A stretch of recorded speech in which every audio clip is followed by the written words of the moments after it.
যে ব্যক্তি কবরের 3টা প্রশ্নের জবাব দিতে পারবে না, রাসূলুল্লাহ সাল্লাল্লাহু আলাইহি সাল্লাম বলেন আল্লাহ তাআলার পক্ষ থেকে তখন ফেরেশতাদের কাছে ঘোষণা আসবে, আফরিশুহু মিনান নার ওয়ালবাসুহু মিনান নার ওয়াফতাহু লাহু বাবান ইলান নার।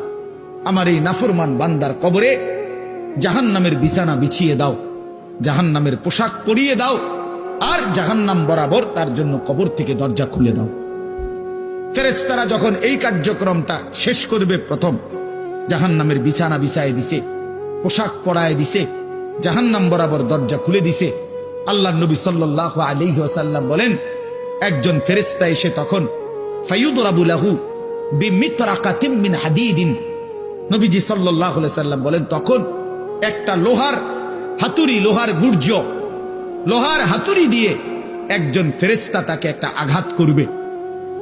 কি আঘাত, কোথায় আঘাত করবে? সরাসরি হাদিসের শব্দ, বারবাতান বাইনা উযুনাইহি, তার 2 কান বরাবর একটা আঘাত করবে। রাসূলুল্লাহ সাল্লাল্লাহু আলাইহি সাল্লাম বলেন ফায়াসিহু সাইহাতান, ওই নাফরমান তখন এত জোরে চিৎকার করবে, ইয়াসমাউহা মান ইয়ালিহি ইল্লা সাকালাইন, মানুষ এবং জিন ব্যতীত আল্লাহর সমস্ত সৃষ্টি ওই বেঈমানের চিৎকার শুনতে পাবে।